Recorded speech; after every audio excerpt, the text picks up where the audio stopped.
So today we're going to be talking about knowing your worth as a creator, why this is so important, valuing yourself, and talking about things like red flags, working for exposure, all that good stuff.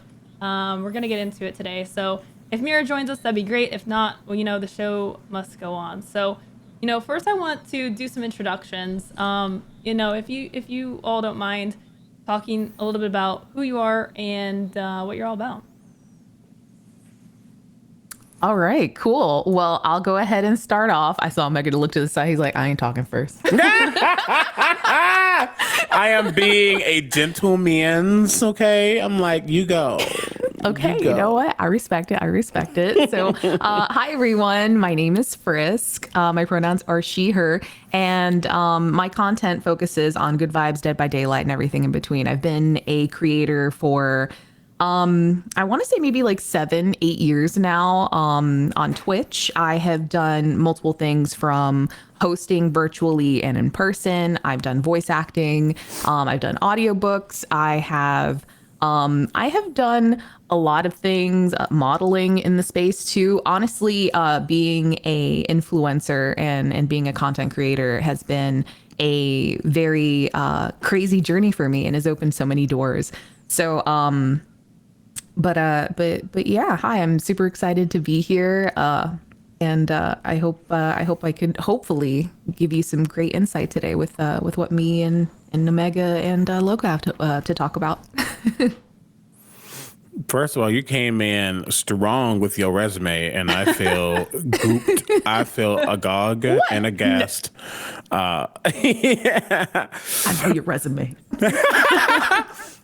Well, hello, friends. My name's Omega Jones, also known as the CriticalBard across all social media channels. I am a professional actor and vocalist out of the Midwest.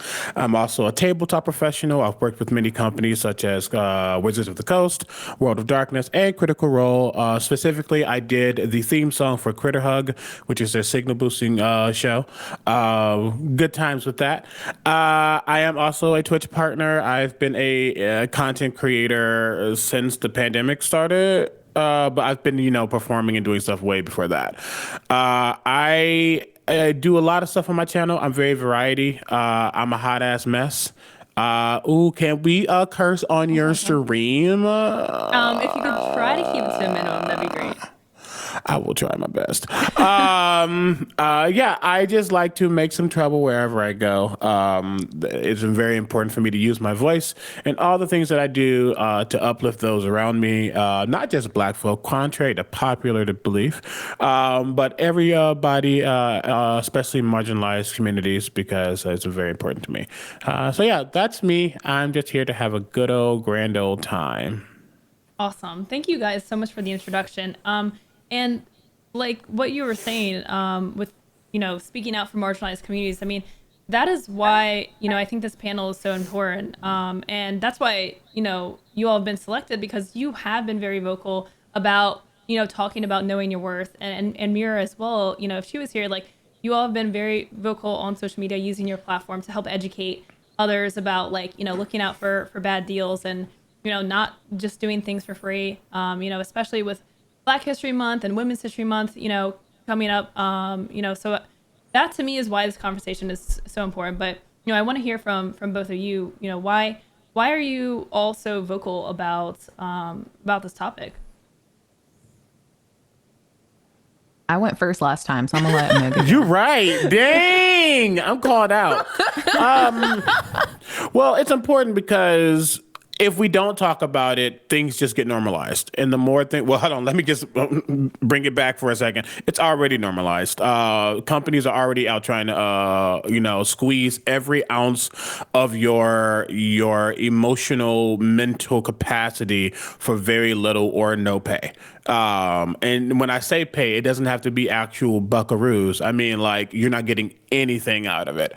And they've been doing that for years, not just in the content creation scene. It's when you go to your 9 to 5 and your manager thinks that they can talk to you every which way, and you just have to take it because it's your job and they're over you. Like that, there's always going to be a sense of power and control over you. And the more we know how to navigate this field of work and creation, the better, especially when it comes to marginalized communities. A lot of us don't know that we can actually speak up and demand more for ourselves, and also be able to protect ourselves. And if some of it, and I hate to be like, if we don't talk about it, no one talks about it. But unfortunately, that's kind of the truth.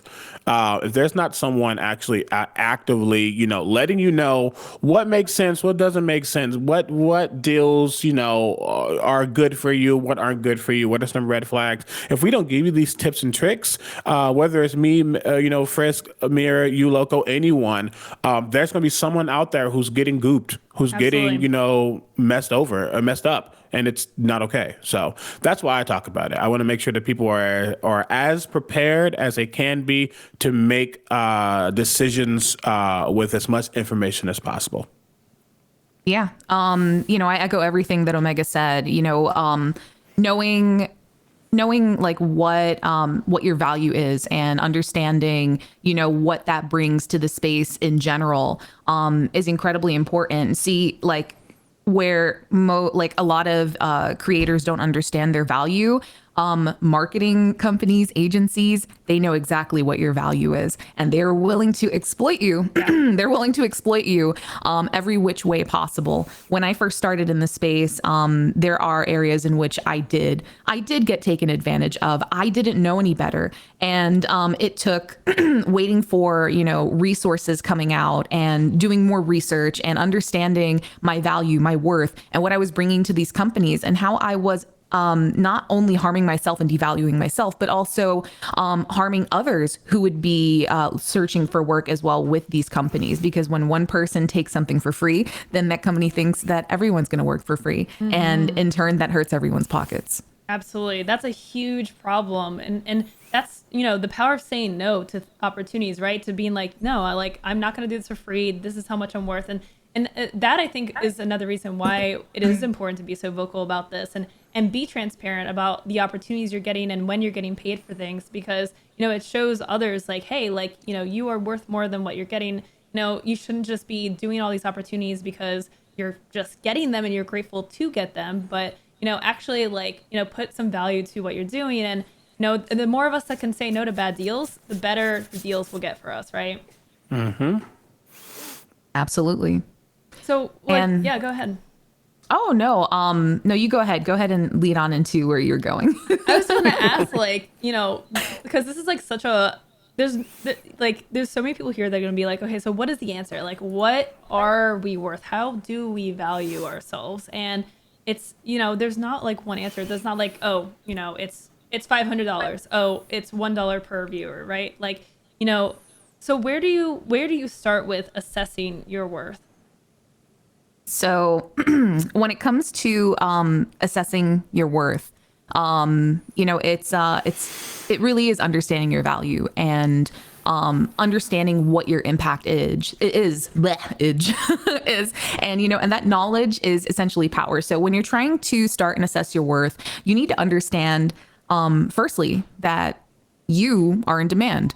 Do you know what business you are in? You are marketable, and you are in the business of influencer marketing. So what influencer marketing is it's using creators like ourselves to advocate and engage with a brand's message, whatever that may be. So essentially our job to the way we work with companies, and when they're approaching us to work with them, they're looking at us to present their content to our audiences. They want to increase their brand awareness. They want more people to know about them. They want to have a better sentiment with the community. So they're probably working on that. They're working on increasing their brand trust, because working with influencers and content creators, of all shapes and sizes, it's a organic and non-intrusive way for them to reach the audiences that they're trying to get to. And then on top of that, in this day and age, reaching millennials and Gen Zs, you have to do that a lot through social media and platforms. Mm-hmm. And influencers and content creators are one of the first and number one ways that consumers go to look at products, check out things. Like for instance, Twitch, checking out games. Yeah. How do you find out about new games that are coming out other than articles or, social media? It's your favorite people playing them. It's the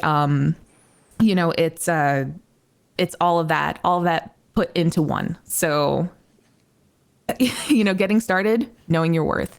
And we're all considered experts in this niche.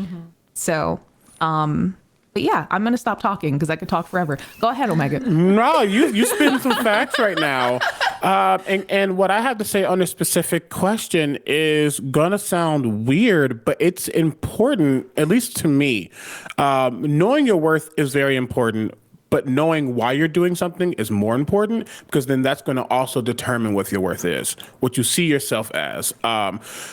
Why are you doing what you do? Are you actually trying to be an influencer? Are you creating content for yourself? Are you trying to get paid? Are you just wanting to have fun? All of these things have factors. They play into what you are trying to get out of it in the end. And then that's going to determine what you believe your worth to be. Now that almost sounds counterproductive, because it's almost as if I'm saying, if you're here having fun versus here for pay, then you're worth less. No, it's not what I'm saying.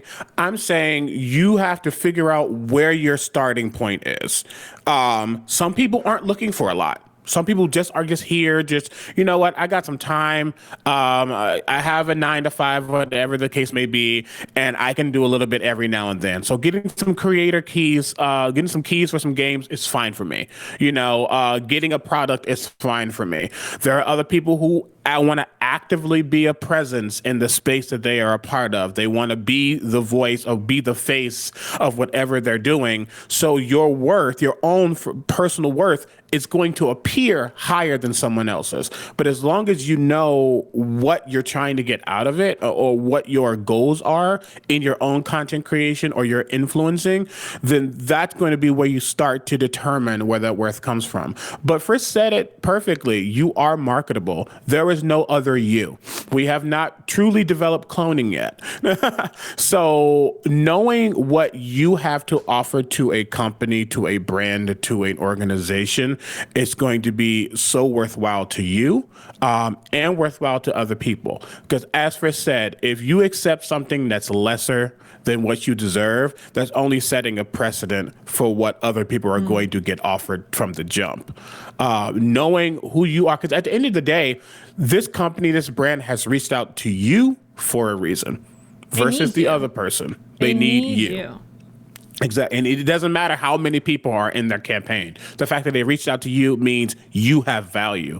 So take hold of that and take pride in knowing that you are something that is valuable and preferred, and use that to just figure out where that starting point is and go from there.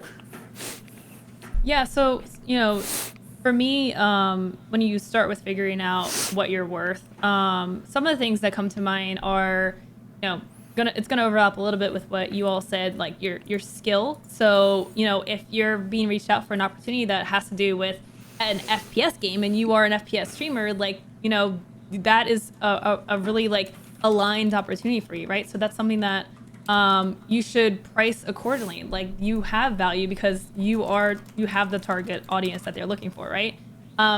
Also, your expertise. How long have you been doing this? How many sponsor opportunities have you got in the past? Like, are you professional at what you're doing? Is this your first hosting opportunity or your 10th hosting opportunity, right? As your expertise goes up in whatever you're getting paid to do, you're able to charge more. I want to jump in and give a quick example, and some people always get confused whenever I say this.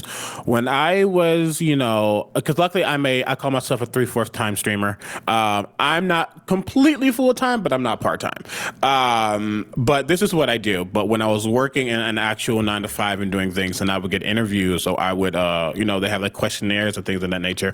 I would always bring up that I'm a professional actor, and they go, "How does that apply to this job?" I can hold myself. Customers don't piss me off. And if they do, you'll never see it because I don't break character.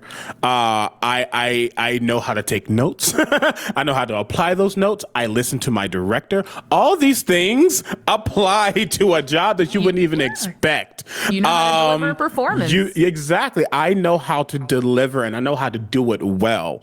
And I know how to do it on a daily as if it's the first rehearsal, as if it's the first performance. And they go, you know what? You're right. Knowing your worth and knowing the things that you can do will always add to your own value. Yeah, absolutely. And there's a lot of crossover with the different like job opportunities that streaming provides. Like, you know, if you're doing a sponsored stream, like, you know, you're going to have elements of being a streamer that cross over with being a host or getting into voice acting or, you know, even just like posting on Twitter and having like a following there. Like, you know, you are, as a streamer, you are developing certain skills that, you know, allow for some versatility in the space. So, you know, I think that's really important to kind of like really assess like what you are doing as a streamer. You're doing event planning, you're doing production, you're, you know, often you're, you know, doing a ton of things behind the scenes to make your stream function, right? And these are really like high level stuff. So really look into, you know, what you're doing as a creator and assess that and take those skills and you can apply those to other opportunities. Another element of assessing what you're worth is, you know, I kind of touched on this for a minute, but it's like how in line is the opportunity with your brand and your interests. So if you have to do something that's out of your comfort zone, you know, that's something that you might need to charge more for because, you know, it's something that you wouldn't normally do anyways. It might be a little more disruptive to the stream.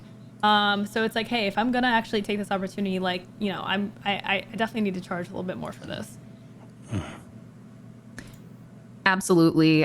There's definitely been times where I've received like offers to do something and I'm like, well, you know, firstly, you know, I know my community. I know the consumers that you're trying to grab. And I'm letting you know right now that this is not something that might necessarily resonate with my community. And honestly, you know, it's a little out of our zone, which is, which in turn can actually hurt your brand as well. So you're not just charging them for the opportunity that they're bringing you, but you're also charging them for, you know, that, I guess, negative sentiment in a sense that you're taking on as well. Yeah, because there could be some losses that you're experiencing, right? Like, you know, you might have lower viewership. You know, there might be people that aren't interested in the opportunity. So, or again, opportunity costs. Like, what are you giving up? Not just like what you're losing just for that, but like also like if there is like a game that you're playing that's doing super well and you have to move away from that to do a sponsored stream, that's like another opportunity cost. You know, those are all elements that, you know, you have to think about. And when it comes to assessing your worth, I feel like it's like what it comes down to fundamentally is like, are you happy with the price that you're putting on your work, right? Like, do you feel comfortable saying yes to this for this amount? And I think the biggest thing to note in that is you won't know that something isn't for you until you try it. You won't know that something isn't for, and I'm not saying you need to try everything, but sometimes there are things that you can be excited about. There are things that you believe fit your brand and fit what you want to get out of your content creation journey. And then you do it and you go, that wasn't it. Like, I'm not going to go too deep into it, but I just did a sponsored thing and I realized it affected my numbers badly. Like badly. Some of the lowest turnout I've had, which is, you know, I expected some of it. I didn't expect all of it. But again, there's an overarching, you know, what was it? What did it do for me overall? What doors did it potentially open for me? Is this one setback going to be detrimental to me across the board? All these things, all these different answers to the questions I have will determine some of the things I do in the future. And that's okay. It's okay to take, you know, what you've done, look at the analytics of it all, not the literal analytics, but look at how, you know, the impact was seen. Look at, you know, numbers and all that stuff, and you take that and utilize it for the things you do coming up. Nothing wrong with that. Yeah. So we have a great question in chat from Madam Zai, who asks, if you know other content creators who've worked the brand, is it bad practice to run an offer by someone whose opinion you trust? I think so. This is a very good question, and it has multiple answers. If I'm being honest, there are some people who don't like to talk about the rates they get or the things that their own deliverables or whatever the case may be, because they don't want to give you wrong information. And I say that because sometimes what you're offered isn't going to be what someone else is offered. What you get won't be what someone else gets. And that's just the nature of this, this industry. Some people have more, and I hate to say it like this too, some people have more value to companies, so they're willing to get those companies are willing to give them more and potentially get more out of them in return. But that's just those things that you have to look at. So it's not a bad practice in any way, shape, or form, but truly look at that second part of that question by someone you trust, someone who will lay it out, be honest about the things they got, and with the understanding that just because this is what I got doesn't mean it's necessarily what you're going to get, but then being able to use that information to determine if what you're getting is fair for you at the stage that you're at. So no, I don't think it's ever a bad a practice in any way, shape, or form. But just know that some people you might think you trust to give you the correct information might not be the ones who are suited to give you that information or even know what the information you ask is, and they might give you some heinous thing that you just might need to hear versus what what you want to hear versus what you need to hear. Yeah. And the thing is also like, let's say you get an offer but somebody else gets a different offer and you're looking at it going, wait a second, like we have basically the same stuff, I guess, like why is this?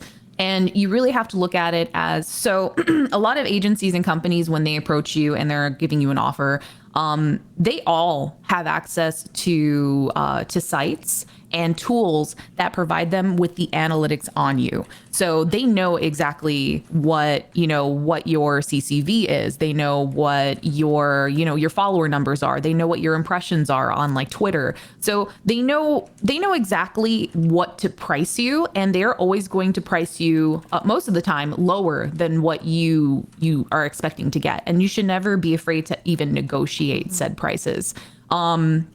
And knowing your worth on paper via analytics is incredibly important, so you can kind of dodge these things. Yes, you can always put a price on yourself, but also knowing what the company thinks they should be pricing you is also valuable. And also, you want to make sure you're positioning yourself with better data on yourself as well, because yes, data and analytics do run the world, but they don't necessarily might not necessarily understand your impact. So, for instance, like let's say you used a product and you posted a picture about it, or you played a game and then you posted a clip, and someone comments on Twitter and they're like, I really enjoyed you playing this game. You were so incredible. You were so engaging. And honestly, you made me buy this game.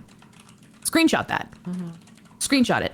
That is a straight up like impact statement and testament that you are making an impact with what you are doing. And that's what, at the end of the day, perceiving your value and understanding what impact you are having. They can't measure that. They can measure the impact to an extent, which is like, how many click-throughs to a link when they give you a link to put in your bio or something.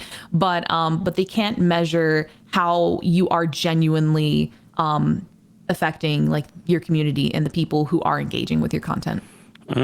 So give that to them. Give them those things. Be like, hi, you quoted me at this, but I have a pretty high engagement rate with my with my audience. And I'd love to show you some testimonials actually. And and have these things ready for them. Have that media deck present and ready for them. Let them know what your value is and why you're pricing yourself a lot higher than what they think they should be paying you. And if you make a good case for yourself, because you are your advocate, no one else is going to advocate for you. You'd be surprised how much better it'll go. Yep. Yeah, I really want to talk about this numbers versus impact thing. But before, I want to comment one last time on Madam Zai's question, because I do think that, like, if you go to someone that you trust to be like, hey, like, this is, I see you working with this company, this is what they're offering me, is this a good deal? Like, obviously, like, they shouldn't compare it to what they're getting, because, like you both mentioned, there's a ton of different factors that go into why the price is what it is. But, someone can at least tell you if it is like less than what you should be getting. Now, I would say that some of the disparity in what a creator gets, now there's a million other things, but if you were to equalize a lot of the elements, like, analytics, like what size they are, the terms of the deal, stuff like that. If a creator is represented by a management company, they have people looking out for them, and they are probably going to get a better deal, probably the best deal that they can possibly get, as opposed to if you're on your own and you're not sure what to price yourself. And companies know that, like, if they're working through a management company for a creator, they know that those people, they know what they're talking about. They know how to price their creators appropriately, and so those creators are going to get a higher rate usually. So I think it is really important to kind of, if you do trust someone and you trust that they understand, like, the things that we're talking about here with valuing yourself and assessing your worth, I think it is worth to, if you feel like you're not sure, if you're really unsure, to ask. And, if you're being represented by yourself, then, you probably will be able to, probably should be asking for more. So I think that's a really important thing to think about. Now, if we talk about numbers versus impact here, I see this a lot, and I want to ask you both, like, what does it mean? Like, what does numbers versus impact mean? Like, why is it not just about getting the biggest streamer that you can to, take a sponsored deal? Listen, and I believe later on there's more information. There's more we're going to talk about, this specific thing, but it's impact versus numbers is this mentality that if you have, companies, people believing that if you have, a lot of viewers or a lot of click-throughs, a lot of actual, like, tangible evidence of people, like, going through your spaces and your pages and stuff, that makes you more valuable just because more people are seeing it. And the blunt truth is, a lot of the best people out there aren't even seen right now. A lot of the best people out there are smaller streamers, and I hate that term so much. But they have heart. Their community cares. They have a truly important and close connection to those around them. You see it in every aspect of the content creating that they're doing. They are not less valuable just because they don't have a CCV of 70 or more. And a lot of companies, unfortunately, use numbers in their own sponsorship deals or whatever the case may be, when at the end of the day, sometimes it's not about those numbers at all. Sometimes it's about who is going to be able to sell my product, who's going to be able to sell me as a brand, organization, company the best. Not the most, the best.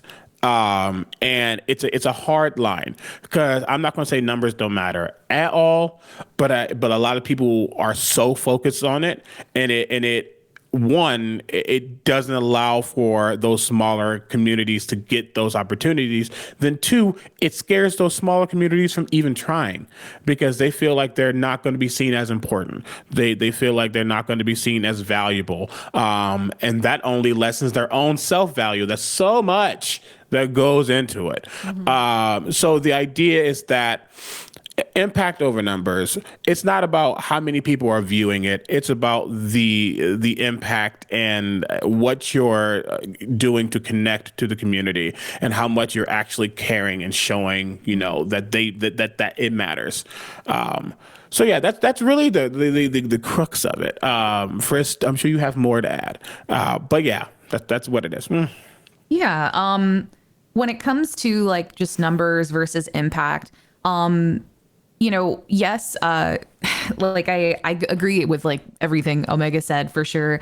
But you really have to kind of look at what impact really does, because impact means that you are making a lasting impression on someone. And the more of a connection that you have with your audience, especially because with the content creators and influencers, we do have a little bit more of a personal connection, I guess you could say, with them.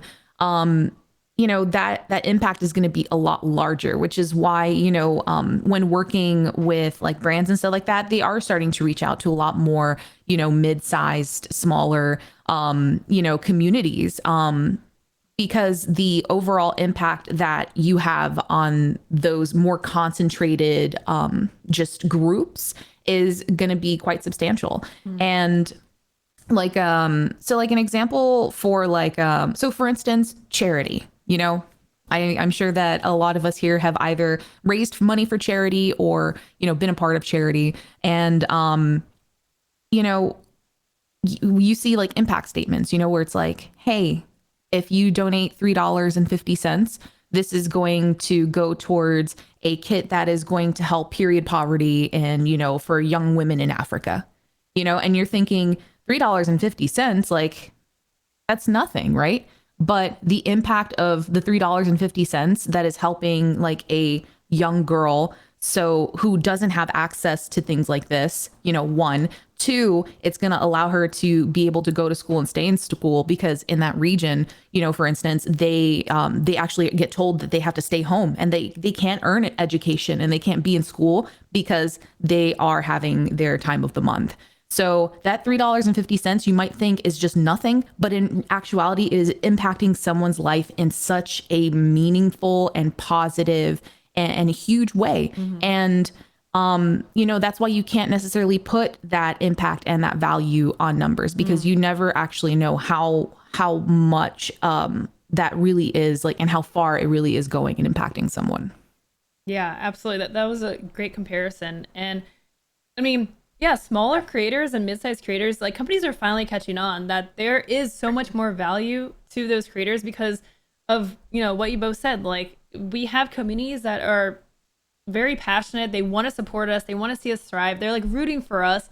I think that a lot of bigger creators, like, they don't have that same connection. And actually, you can tie this into just Twitch and their revenue. And there was actually a thread by a former Twitch employee who was talking about the sub split, and that actually larger creators, they don't have as good of a ratio as mid-sized creators with like the subscriber count versus their viewer count. A lot of mid-sized creators tend to have more subscribers than they have average viewers. That right there just shows you what impact really is all about. And so I think mid-sized creators and smaller creators are really golden for brands who want to make a more intimate connection, because they have that intimate connection with their viewers. For all of us, I bet we can list off, like a bunch of our regulars that come into chat every day. About a bit about them. You say hi to them, you can engage with them more directly. When you are doing a sponsored stream, there's a level of trust that I think we have compared to a larger creator where it's like, oh, they're just chilling and I don't care, and I don't care what they say about it because they're just chilling. But for us, it's like we take these opportunities, I think, very seriously. And I know Mira was talking about this, and that's when I came up with this panel, was because of this exact conversation of all three of us here, and I know people in chat that are streamers like that. I see this disparity and see that we take sponsored streams very seriously. We prep for them, we research them, we really go all out, and you can see the difference when a mid-sized creator or a smaller creator is doing a sponsored opportunity versus a large creator. You can see the difference in the passion behind it, and just how much they're putting into those opportunities. Yeah, absolutely. And actually I have my eyes on chat, and FlySpy, like with my example, asks, how do you know that it is going to that? Something that is very popular for like just like I guess like in like the charity sense, is that they create these impact sheets that let you know where your money is going. So for instance, St. Jude Play Live, like Lowco, you do that, right? Yeah. Like, yeah, we all do St. Jude Play Live, and every year they send us a kit of things. And one of the things in the kit is it's like impact. Like it's like, hey, if you donate $35, a child gets a pair of, of crutches. And then, $100 is for like a platelet transfusion, so it's like, if we're raising money, for instance, and we're just like, yeah, we're raising money. Do you know where your money is going? Do you know what impact it is having? It's like, no, unless we tell you what that is, like you won't really know. So, so that's something that is like, it's, telling you what the value is. So for instance, when we're doing sponsored streams, whether it's, let's say we're doing something for shaving, like razors. I remember there was like a razor thing. Do you remember that one? I can't remember what the company was called, but there was like this razor thing. And, it's like, oh, for like, $1 a month, you join the shave club, and it's like the Dollar Shave Club. The dollar shave. Yeah. My brain is broken today. But it's like it's in the name. It's like you're like, what? For $1, I get like a whole set of shavers. Like that's dope, and it's like when we're doing something like that, we're telling you, bro, it's $1 and you get razors for days. And that's, that's the impact that is us basically, yeah, it's the marketing and the damn Dollar Shave. I'm dead. You got there. You did get there. Look, the struggle is real sometimes. For everything else, that's MasterCard, but it's okay. Yo, MasterCard, come get him. Is this paid? Is this an ad? This is all one big sponsored stream, okay? Surprise! It's fine. So, talking about mid-sized creators, I do have a question. Do you feel that mid-sized creators, after everything that we've talked about with, impact and smaller creators, do you feel like we tend to undervalue ourselves? Do you think that, and I'm not just talking about like what us three have learned is what we're worth and we feel confident is what we're worth, but I'm talking above that, like talking about really because we are such a powerful influencer group, like are we just in general undervaluing ourselves? You can go on Twitter right now. Someone has posted that they don't think they are as good enough to be seen or as good enough to get an opportunity. We constantly undervalue ourselves, but we do it because a lot of times, I mean, I'm glad that, companies are starting to really see that there is value in that mid-size, but a lot of companies don't automatically reach out to us, don't automatically reach out to our group because, again, it's that numbers versus impact. We don't have the numbers, so we won't have the impact. Wrong. And a lot of people will start to feel like they're not worth it at that moment. They feel like all the work they put in isn't being seen, isn't being tangibly seen, so it's not worth it at all. And so, yeah, 1000% we undervalue ourselves. And I am trying to be, one of the legion of streamers, making sure that people know their worth and people know that they are marketable. They are you. There's no one else like you. And the more we have that confidence and the more we talk and the more you just converse about what we can and can't do, just the better overall this community is going to be. This content creation space is going to be. And that's not a, hey, I want us to stop undervaluing ourselves and it just happens. It's never going to be that. But it's just, having people you can turn to, having those few folks that you trust who can, help you with your content creation, collabing with people. All these things help you not just, with the numbers on your side, but it helps you know that you are valuable and you do have a lot more worth than you think. So yeah, there's so much we could do to better uplift ourselves. But with companies now starting to see us, and I say us, but people even, lower than what the three of us are, people starting to see what we can offer to the space, because I can't tell you how many times, I'm not calling anyone out specifically, I can't tell you how many times I've been into a bigger creator space And it just feels like, they have a system. Hi, friend, thanks for being here. Hi, friend, thanks for being here. But it doesn't feel real. It doesn't feel like, I actually have worth in your space versus some of the other streamers I go in who might have, 15 viewers, and that they love every single last person in their space at that moment. Now, granted, I know some bigger creators, there's no way in heck you can learn 1,000 people's names. Like, it's just, we're not asking for that. But if companies can see how much we make sure we curate our spaces and the care that we have for our spaces, so when we market stuff to them, we know and they know that we are offering to people who actually want to see this product or whatever the case may be. Like, the more they realize that, just the better. So yeah, we definitely undervalue ourselves, and I'm hopeful that we are on a path of no longer doing that. Yeah. And, at the end of the day, like, we are our own worst critics, and, it's human to sit here and think like, oh man, I'm not the best. And, I'm looking for someone to validate my value and champion me and be my cheerleader. But at the end of the day, like, you have to be your biggest cheerleader, especially when you are creating content. You have to recognize, you have to sit back and just think to yourself, like, what am I creating? What is this value that I'm giving people? Is it educational? Is it entertaining?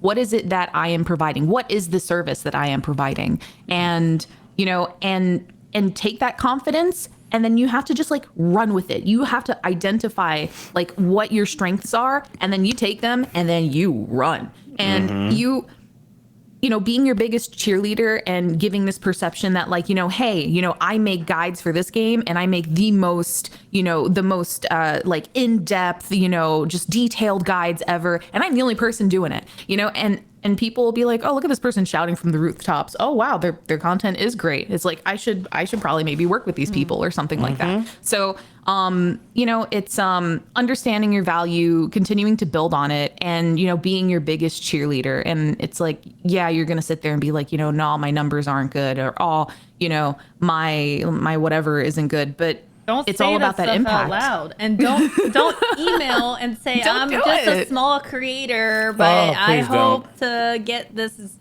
key. No, get that language out of there. Be confident in your work and be confident about what you can do. Everyone was quote unquote small at some point. Everyone was. But they valued themselves and they learned how to market themselves, and now they're just seen on a grander scale. But small, medium, large are concepts that we as humans have placed upon ourselves, but it doesn't mean it's the truth. It doesn't mean it is what it is. You have impact. Doesn't matter how many viewers you have. Doesn't matter how many subscribers you have. You have impact. Trust and believe that. Mm-hmm.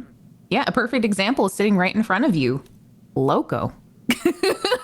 Lowco understands that, that she has so much knowledge and experience in the space. And what does she do? She takes that knowledge. She knows that people are, deserve this knowledge. They need this knowledge. They want this knowledge. And she builds upon that and to what you see today. So, believe in yourself, understand where your strengths are, understand what you're good at, and then continue to build and run with it. And you would be surprised how far and where it really goes.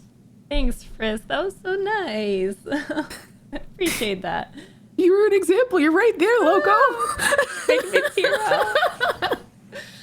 up. So, Friskk, you did give an example earlier. What are some ways that you demonstrate value to a company? How do you show a company that you are worth this amount and you're worth this opportunity? Yeah. So, depending on what a company is asking me for is how I demonstrate where my value is. If they're asking me for a sponsored stream, then I know what numbers they're looking for. I know that they're looking for what my average concurrent viewership is. They're looking for the impact that I have on them. They might be asking me, oh, we want a sponsored edited video or something, or a sponsored tweet. You give them examples of what your work is, and then you can help price that accordingly. You're just like, oh, well, when it comes to creating video content, I create, what do you call it? high value and just very interactive stuff. So, I do put a higher price on this. And these are examples of some things that I've done for companies. So every time you do something for a company, first off, all of you, go make a sheet somewhere, Google Sheet, Google Excel, Evernote, Notepad, wherever it is on your phone. Take that and make sure that every time you work with someone or do a sponsored or partnered opportunity, you take that link to whatever you did and you put it somewhere, because you're going to need it later, because you want to show these brands that want to work with you that, like, hey, I've actually done stuff like this before and look at how well it went. Like, hey, you did something with a product and it went viral. Save that link, be like, oh yeah, I did something similar to this before, and this is it. These are the impressions on it. Like, you want to really lean into like showing them versus like telling them. Yeah, I love that. That is the best way to do it, is just get like actual work. And here's another thing. If you've never done a sponsored opportunity, just take things like that you have done that you could be like, hey, your logo could have been here, or hey, this could have been your game. If you put on like a big event, maybe you put on a tournament or something special on your stream, you build something, you can also just show what you would do, what you want to do with the company. If you don't have your own experience, you can just do things outside of that.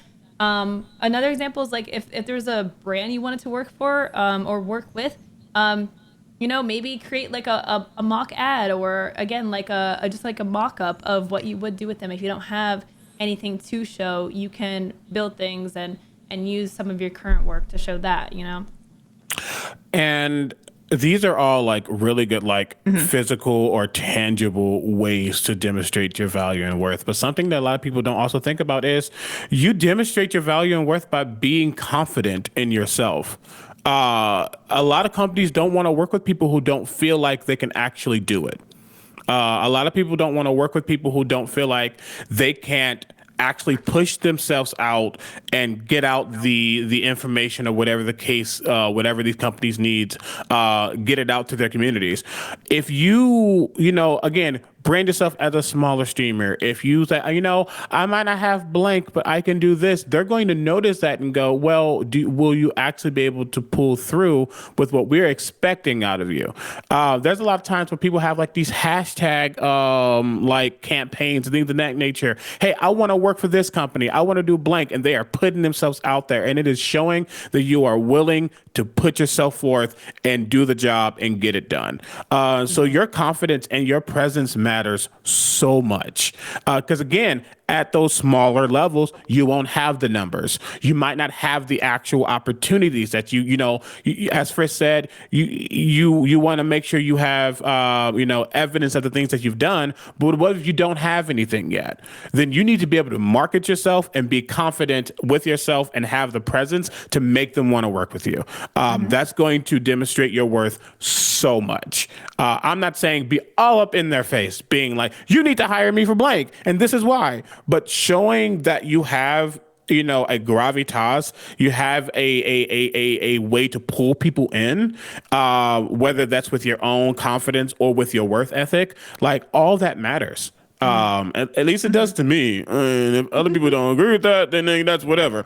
But I'm always going to be confident in the things I want to do and the things I want to pursue, because if they wanted, something mechanical, they would just put it out that way. But no, you're a content creator, which means you have a personal connection to the world around you. And if they want that personality, then be that personality. Yeah. I'm so sorry to interrupt. I actually have to say, I have a hard cut off right now, and I actually must go. Okay. Yeah, no problem. Me and Bard, we've got this. So, Friskk, thank you so much for joining us. If you want to give a little shout out about, just who you are and what you're all about, and I'll delete you from the scene. Sounds great. Well, everyone, thank you so much again. It's been so fun talking to you all. My name again is Friskk. My pronouns are she, her, and we're all about good vibes, Dead by Daylight, and everything in between. You can find me on all socials. If you type in Friskk with 2 Ks, you are literally bound to find me everywhere. I I look forward to maybe meeting some new faces out there, and have a great rest of your show, Lowco. Let's do this again sometime. Oh, definitely. We have so much to talk about. Friskk, thank you so much, and I'll talk to you later. I'll talk to you later. All right, Bye. let's see if this works. If I just boom and wait for it. Wait for it. I can figure this out. There. Yes. Look at that. Not take that long. All right, we're down There to we just go. two. Boom. And the name tag fits. Perfect transition. Hey, it's cool. I'll pull back a little bit too. So I'm not completely upfront. So I wanted to talk about working for exposure, because I feel like, and again, we're gonna definitely talk about all these things again, because this is just such an important topic. But what is your take on working for exposure? Because this is a very controversial topic. A lot of people have very polarized opinions. Where do you fall with this? We first have to define what exposure is. What does it mean to be working for exposure? Are you working to be seen? Are you working for a product? Are you working for the potential to be seen later? All these things have a value, and it's up to you to decide if that's what you need, if that value is beneath you almost, not to make it sound like, you're above it and you're some individual on a pedestal, but you have to ask yourself, what does that actually mean for you, and does it apply to you? Some examples. Community theater is working for exposure. You get nothing out of it. And then what I mean by that is, yes, you get the experience, you get to work with fellow actors and put on, a good show, and you get to put something on your resume. But what did it actually do for you overall? Now, the blunt truth about that is, once you get, 10, 20 things on your resume because of that community theater, then professional work starts to see you because you have the work behind it. So when people say working for exposure, good or bad, it is literally all to the person. For me, using my own self as an example, because I can't use anything else. Will I work for exposure at this moment? It really depends on what it is. It really depends on what that impact is going to be in the long run.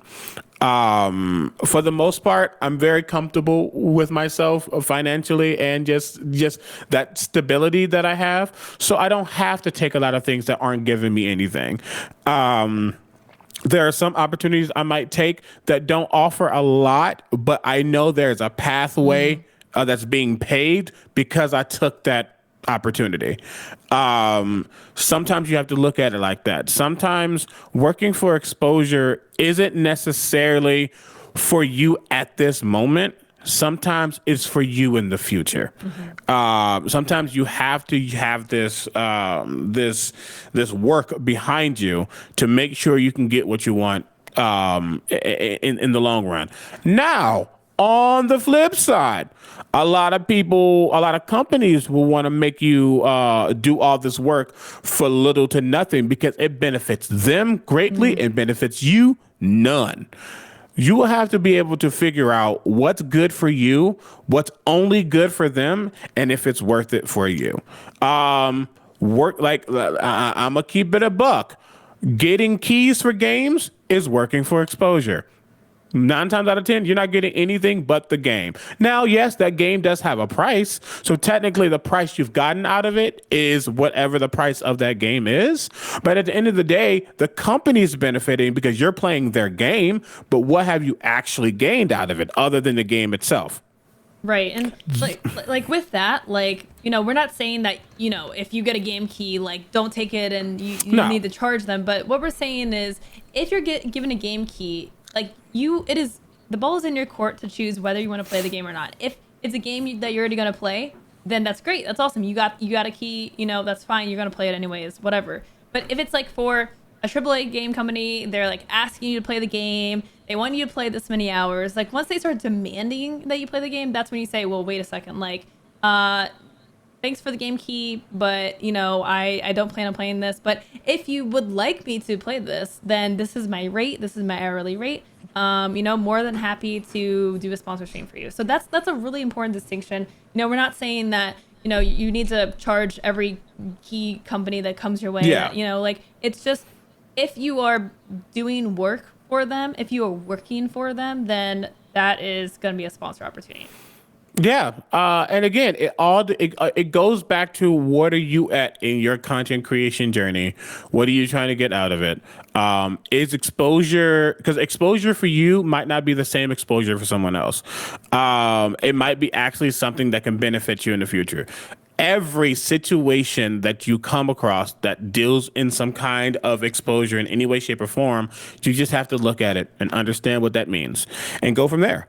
Again, talking with people, understanding, is this an opportunity? Is this not an opportunity? Learning that language and learning how to navigate that is going to be super important. Yeah. That's really that.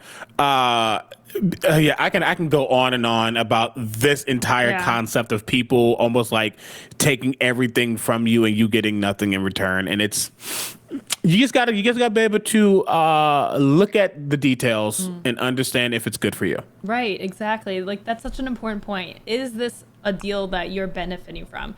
Now, even the biggest companies in the world will have deals where money does not change hands. They will both be getting something out of it. So that's totally okay. I don't think, working for exposure, it's not either it's an amazing thing or it's not always a bad thing. There's a lot of dependencies. And one thing that I want to emphasize is that if it is a big company and they're trying to get you to work for free, they're trying to get you to host something, or they're trying to get you to stream on their channel, or they want to send you something and they want you to post things. These are things that you should absolutely be getting paid for, 1,000%. Big companies, they have a budget. They're just not choosing to spend it on you. So don't let them say, well, we don't have a budget for this. I have a great example. There was a very popular chair company that reached out to me. This was a year or two ago. And they wanted to send me a chair, and they wanted me to do a whole social campaign with this, and they did not want to pay me. And so I turned it down, even though it was a really nice, really expensive chair.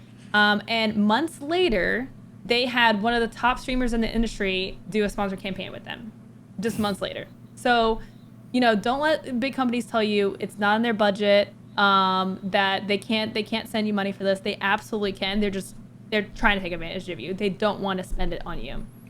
And 9 times out of 10, I also want to say this: when smaller companies say they don't have a budget, it's not necessarily they don't have a budget. They just don't want to spend it on you. Trust and believe, money goes into publicity, and you are a publicity space for them in some way, shape, or form.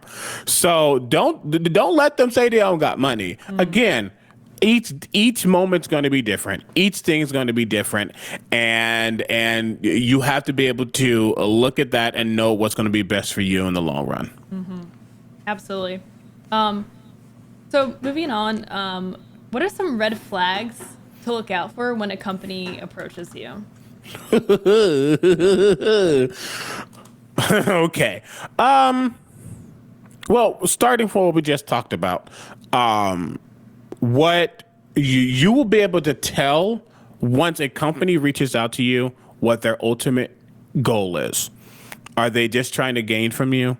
Are they trying to use your space to, well, every company is going to want to use your space to push their product or push their organization or whatever the case may be, whether there's a game or a physical piece of product or chair or whatever. Every company is going to want something out of you. What's going to be important is how much they want out of you and how much you're getting out of them in return. One of the quickest red flags for me is not that working for exposure is a red flag, but I can very clearly tell if you want me to do 3 posts on Twitter, 2 posts on TikTok, a birth certificate of my viewership and all this stuff, and then I'll send you a product for that. I'm putting in time is valuable. And for me, if you want me to put so much time in and not get anything else out of it, instant red flag for me, because it tells me you just want to use me. You don't want to have a mutually beneficial relationship, because that's what I don't understand. Companies, if I feel like I'm getting something out of this, truly getting something out of this, I'm only helping lift you up. If you're just going to use me, I'm never going to talk about you again. I might talk bad about you. And that's going to devalue you. Yeah. So like, I'm going to see what you're trying to get out of me. And if I believe you're just asking for way too much and I'm getting way too little, nah, it's not happening. Mm-hmm. Yeah. Like there's a lot of companies that will want to send you free product, and they'll be like, but you have to do this, this, and this, and this. Okay, well then now that's a job. And even if it's like something expensive, like let's say it's a $500 item, you're like, well, I mean, that you're still like, first of all, to them that costs nothing to send you that. Also, like they're getting so much marketing out of that, right? So like they're still asking things of you. A lot of companies will send stuff without any sort of, you don't even have to share it, but if you do, use this hashtag sort of thing. And when that happens, I'm more likely to just want to do that, right? Because there's no expectation. They're sending me this. Sometimes I don't post it, but if I do, like I feel like it's more genuine, and they're doing it because they want to build a relationship. And I think that's important to me. I also look at, and this is just on a personal level, I also look at the company itself, and I want to know what their values are. I want to know if we actually align, or you're just trying to see me as an opportunity. There are some people who I would love to work with, but I just know for a fact that you don't care about me and my people. And we see that by, the people who are at your, you can hire as many, marginalized communities, but if they're not at the top, if they're not executives, then nothing's really changing. If I see in your brand deals or in your marketing campaigns that everyone is a shade of beige, I don't actually think you care about me. So then when you randomly message me, am I now just a token for you? Or are you just trying to get, we do work with this one black person. We do work with this one woman. We do work with this one disabled individual. Like, I look at all that when a company messages me. Because again, if I'm going to be doing a sponsored moment with this company, if I'm going to be promoting the product of this brand, I'm then associating myself with this brand in some way, shape, or form, even if it's paid. So if that brand is not something that I align with and I do it anyway, it makes me look disingenuous. It makes my community not trust me as much, because they see I'm going to do whatever I need to do for the money, not really for my own, not really, going with my own values and the things that I believe in. So yeah, I'm going to look at who you are as a company, what you've done, who you've worked with. There are people I would love to work with, but if I see you work with someone I don't particularly care for multiple reasons, I'm probably not going to work with you, because it means you align with people that don't share my views. Yes. And that's important to me. And I get that sometimes, a company has to do what a company has to do, but I have the ability to go, you don't need to use my space to get your product out in the world. Use whoever else. Those are things I look for. Yes, and I definitely want to bounce off of that right after this point that I'm going to make about this, to wrap up this question, about red flags. If you have to buy the product to get sponsored or do anything with that company, that is a huge red flag, okay? If a company wants to work with you, they better be sending you for free before you agree to even working with them. For free, period. Like, don't sign a contract on the stipulation that you either have to buy the product or they'll send it to you. And then, like, if you end up not liking it, you're stuck in this contract. They should send you the product for free. You should have plenty of time to test it, because if you sign contracts like that, first of all, you're going to completely ruin the trust of your community if you sign a bad deal like that. And it could really, really hurt you in future opportunities. So, just make sure that they're not rushing you to do anything. If it's I don't care if it's a last minute thing. If it's a last minute thing, that's on them, and they can plan something for the future. Another big red flag for me is when a company reaches out for a sponsorship or a partnership and they use those explicit words, and it is an affiliate program. Yep. Look, nothing wrong with affiliate programs. Like, totally fine. Affiliate marketing, very normal thing. But when companies try to make it something that it's not by calling it a partnership or a sponsorship, huge red flag. Yep. A partnership means there's a mutual benefit. We are both mutually benefiting from each other. Like, you are giving me product, you're giving me whatever, and I'm getting tangible things that I can use in my space that's going to uplift my own content creation. And in turn, I'm giving you something which is my space, my platforms, my whatever. A sponsorship is people who are financially supporting you in every which way, not just with product. They are financially making you, working with you, and you're getting this stuff. If you use those terminologies for 20% off with a code, it ain't it. It ain't it. Now a code can come with a partnership, can come with a sponsorship, but like, if you think that me working with you is me actually having to get my community to pay for things, or I have to pay for things with a little bit of a discount, nah, that ain't it. That ain't it.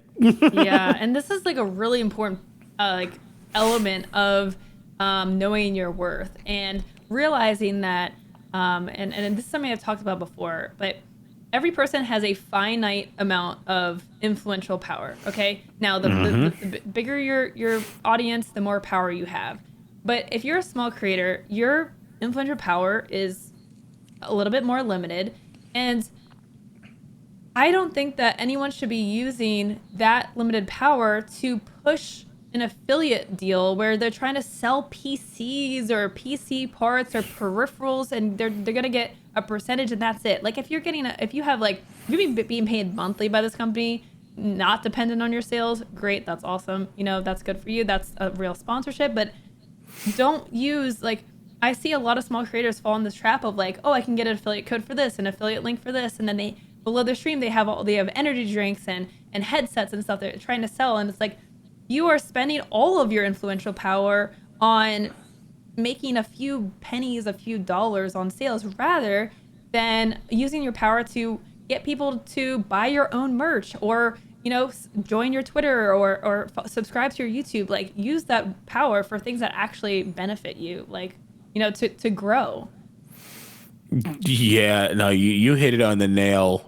You know, so many of these up and coming streamers, you know, they fall into those traps of getting those links, and they post them everywhere and all this stuff. And if you want to keep it a buck, you want to keep it honest, you know, say for instance you have 20 viewers in your streams. Like, say, for instance, you have a community of 20 people. This is very specific. Each of those people might have $25 to $50 to spend on you per month. If you think you can just dump so many affiliate links in your space, they're still paying full price for the most part. You might get a little bit of worth out of one of those links. The rest are just going to be sitting there. And now you're not making anything. Mm-hmm. But what is that company getting? They're getting all the views because you have put their face everywhere. Mm-hmm. You have boosted them every single second. Oh my God, I'm partnered with this company. And people are going to see that and believe you have an actual, you know, connection with these companies. This company is milking you for all of the worth you barely have right now. And I say that very specifically because, again, as you said, like, the more you grow, the more worth you just get. So if you already are trying to figure out what your worth is, you don't want to put all of your worth into someone who isn't giving you anything in return at all. Yeah, just realize that.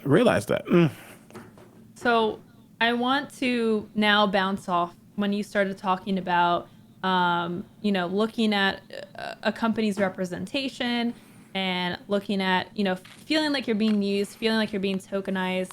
You know, we have Black History Month coming up in just a few days, and naturally, a lot of Black creators are going to get a lot more opportunities coming their way over the next few weeks. And there's a lot of, you know, chances here for creators to feel like they're being used. So what advice would you give to those creators who may be getting their very first opportunity? You know, how do you basically go through and go through your checks and make sure that you're not being taken advantage of? So that's a really hard question. And it's hard because it's hard to not get used. It's very hard to not allow a company or a space to, milk you for what you're worth, especially during these times. Not just Black History Month, Women's History Month, Hispanic History Month, Hispanic Heritage Month, all these different spaces that are dedicated to people, to a certain group. 9 times out of 10, you will get reached out to. You will get reached out to. They will seek to use you. We see it all the time when companies all of a sudden are putting, fist in the air, or doing Pride Month when every company and they mama turn their logo rainbow, as if rainbow is the only thing that denotes pride. It ain't. So it's hard to say it won't happen. What's important for me is how you go from there. I think for me, a big growth moment for me was realizing that I was going to get all these opportunities, and then after that month, especially during Black History Month, I was going to see a lot, and then all of that was going to drop off. I had to mentally prepare myself for that. But having people you can talk to first and foremost is going to just help you get through these moments, and you will be able to take things from each of the moments and opportunities you get and apply that to future opportunities. But it's going to be hard to get that first opportunity and realize it was just for that moment. You're going to want to ride that high for the longest time. And for me, you have to take what happened, be proud of what happened, and now look at the analytics of what happened. Like, how did this affect me? What was my impact? What were my numbers? What did I get out of it? All these things are going to be able to become information for you to use in later opportunities. Even if it's one of those, fad opportunities. And again, those are opportunities that happens during very specific moments because companies know that's what's going to help sell their product. Take it, use all of it, and then use that information that comes from that for anything else that comes in the future. Like, I remember when I first started streaming 2 years ago, my first Black History Month, I was so excited. I was like, I'm getting all these things, and I'm doing this, and I'm doing that. And then March came, and I went, oh, y'all all left? Oh, and I was heartbroken because I let myself get used, and I let myself fall into that trap. Sometimes if you know how the trap works, you can maneuver that to better yourself in the future. And that's just the honest truth about it. Like, a lot of these companies are going to be seedy. A lot of these companies are going to try to use you in some way, shape, or form. If you know what to look out for and you know how to navigate it from there, you will be fine. That is fantastic advice. Do you charge more for when you are getting opportunities for Black History Month and other, months like this where companies are, they're seeking you for, to look good is what they're doing, right? So, it depends on the company. It depends on who it is, and again, everything we say is gonna be different from brand to company. You can't take this and just use it as an overall guide. Now, take what we have, take what people say, not just us, and then apply that to each opportunity you get. But I surely do.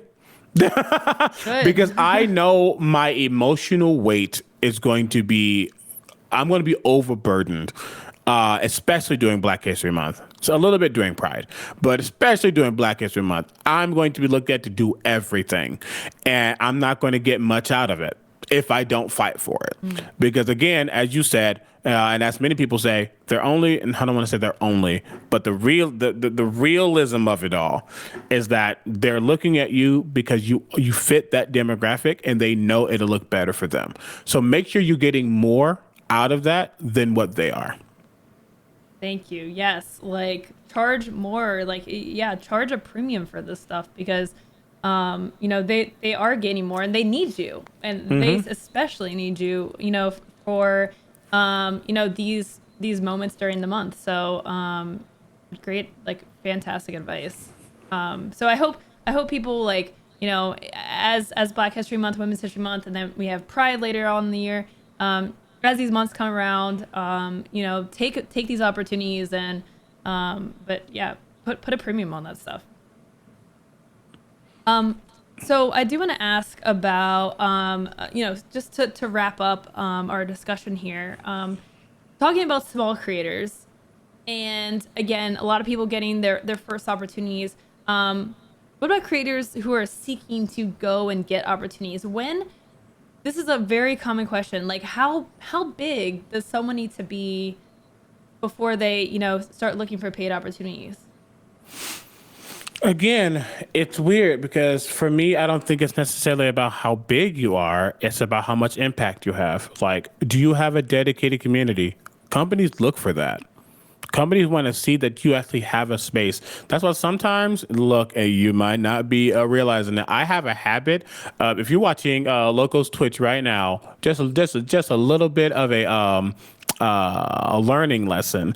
There are two little people that's at the top. You can click that button and see who's watching the stream.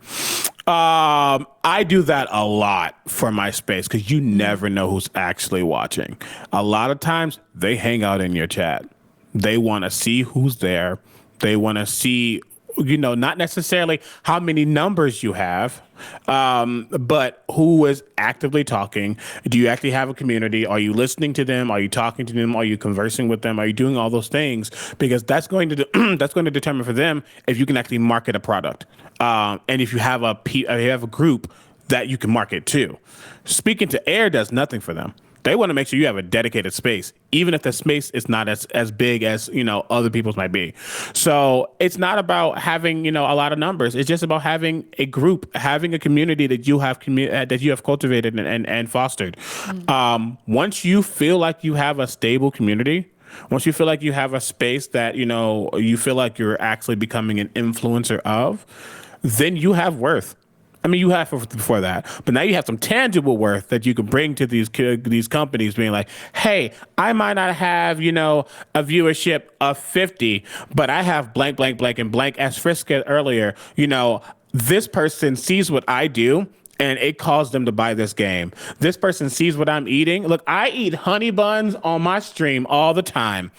Like, I'm waiting. Little Debbie hit me up. Like, I'm waiting for it. But people know some of the things I'm going to do, and they trust, the impact I have on them, and I can use that to get opportunities. So yeah, everything has value. Again, those numbers aren't really important.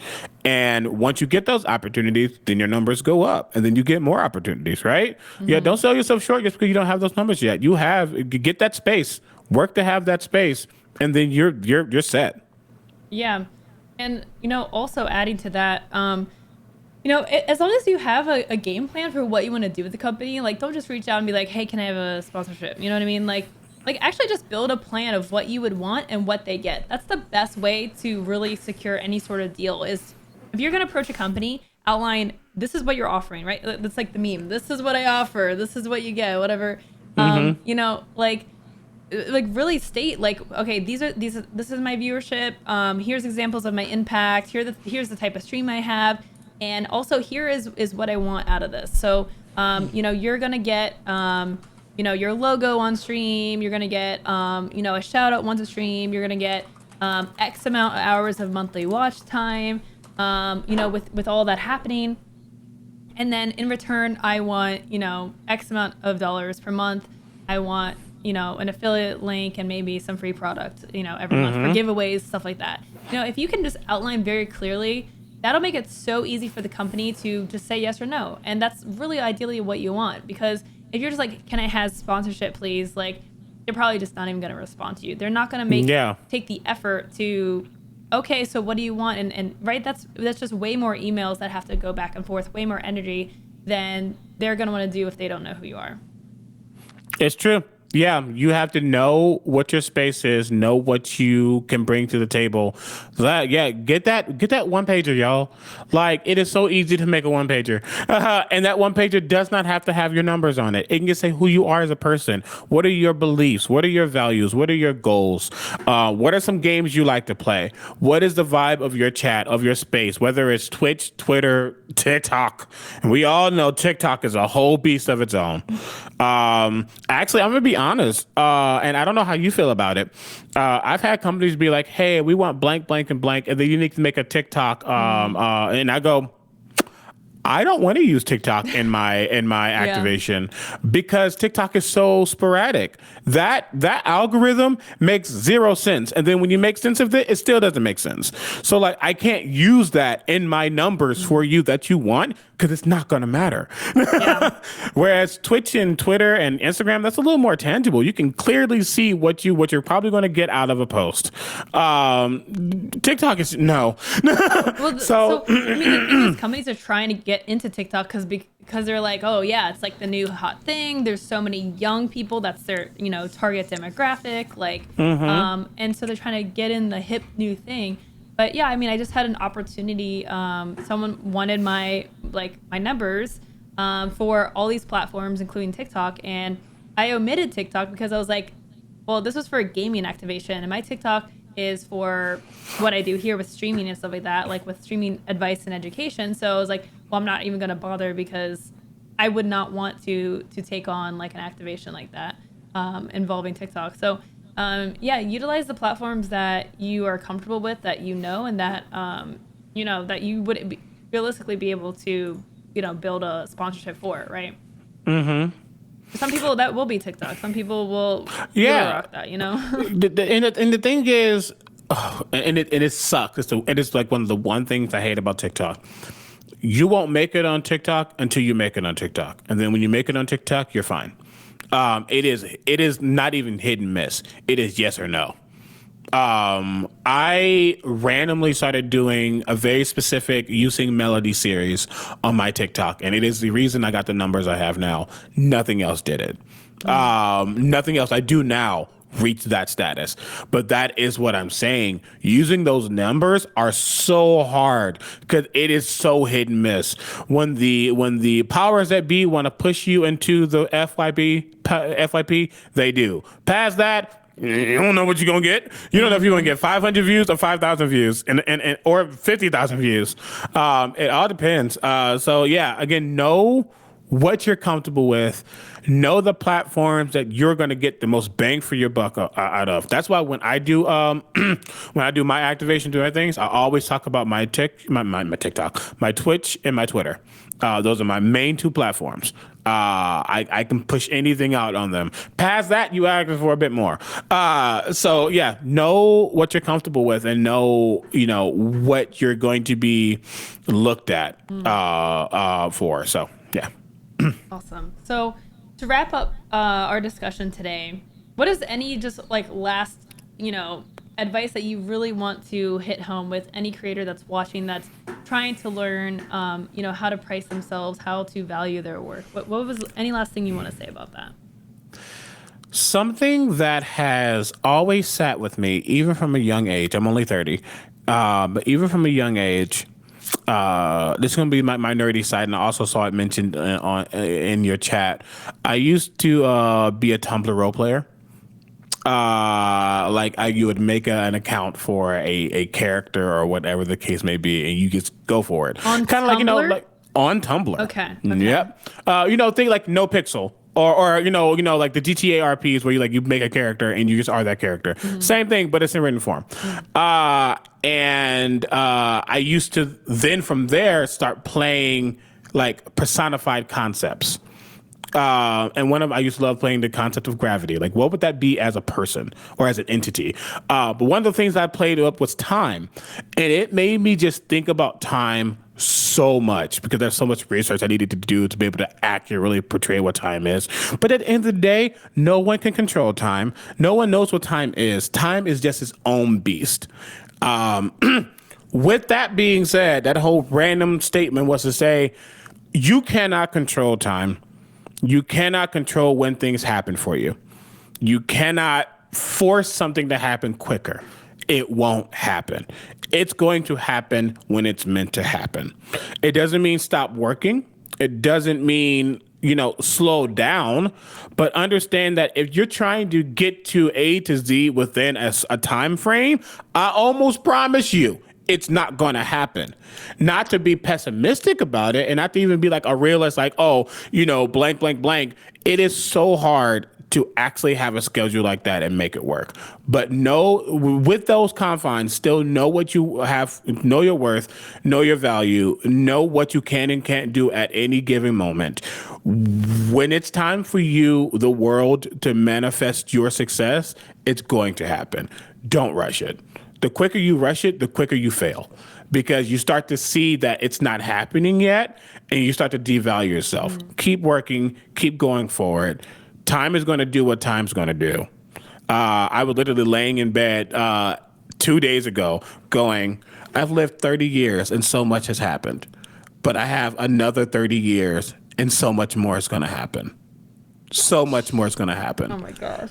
I turn 30 tomorrow, so I feel this. But no, I think about I have gone, and everyone has, but I've gone through so much in the past 30 years. And it made me go, I can take this exact time frame, repeat it. There's so much more that's about to happen. There's so much more. I'm not going to rush. So don't rush. Enjoy the time, enjoy your space, build your communities, thrive, don't just survive. When your success is meant to be, it is meant to be. That's how I feel. Well said. Awesome. Omega, thank you so much for joining me today. I know today's show was super scuffed because of everything that went on, but this was such a fantastic conversation. And I want to thank you for lending your time and expertise to help, hopefully impact so many creators who are now a little bit wiser, a little bit better off navigating, the next few months. And, totally a conversation that we're going to have time and time again.